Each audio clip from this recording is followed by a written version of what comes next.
Once a man said an odd thing while standing in front of a mirror. I'll be wealthy, not in the future, not possibly. He spoke as if it were a choice. He was broke at the time, no financiers. No relationships, there isn't a fortunate break in sight, just a wish. This is where it gets uncomfortable. Most people have DESIRES. Money is what millions of people desire. Freedom is what millions desire.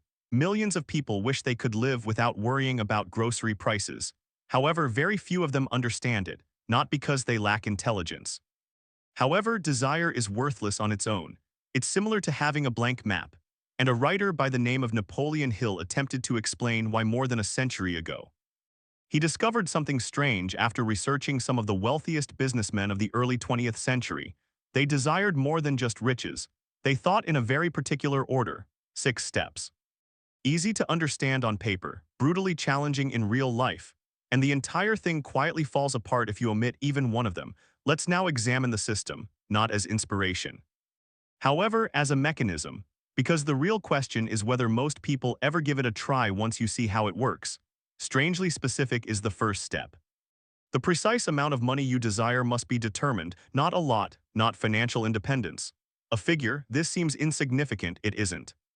Because ambiguous objectives lead to ambiguous actions, consider instructing a pilot to fly somewhere nice. The aircraft never takes off from the runway. However, the navigation system abruptly awakens when you instruct the same pilot to land in Tokyo at 3:15 p.m. tomorrow. The same is true of money. The brain starts looking for routes when it sees a specific target. Your mind remains idle if you don't have that number, and the majority of people stay there indefinitely. Even more uncomfortable is the second step. You have to choose what you will offer in exchange, since money is never free. This is where the majority of people are silently eliminated by reality. Everyone is interested in the result. The trade is rarely accepted. It may be time for the trade. Building a skill takes 5 years. The trade could be risky, beginning an uncertain endeavor. Alternatively, reputation could be the trade, putting concepts out there for criticism. Rarely is money a reward for desire. It is a reward for resolving issues that others are prepared to pay for. Therefore, how do I get rich isn't the true question. The actual query is, what kind of value am I prepared to produce? In step 3, something that people detest is introduced: a due date. The timing of this money's arrival is up to you, not in the end, not in the future, a date, because behavior is altered by time constraints. Humans drift in the absence of a deadline.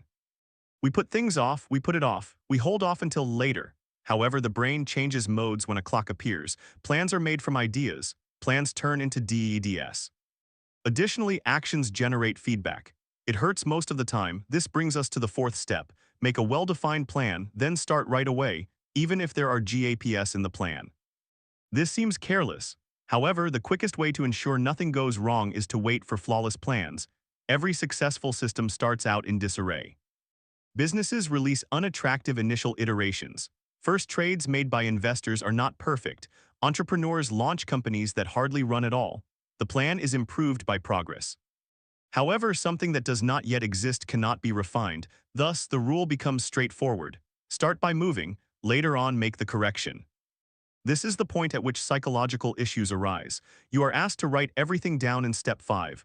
The sum of money, the due date, what are you going to give, and the strategy, everything. In a succinct sentence, this sounds almost absurd. However, writing demands clarity. Your mind's thoughts are slick. On paper, ideas turn into commitments. Additionally, commitments alter behavior. Because it becomes more difficult to act as though you are working toward a plan once it is visible. This leads us to the last phase.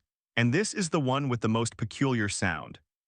Twice a day, go over your written statement, first thing in the morning, once at night, and imagine that the funds are already in place. This may seem like wishful thinking to a contemporary audience. However, there's more going on here. Perception is shaped by attention.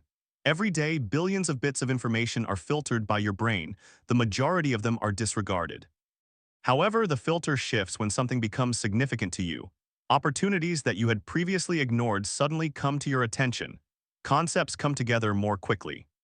Patterns emerge. For the same reason, when someone is shopping for a red car, they suddenly notice red cars everywhere.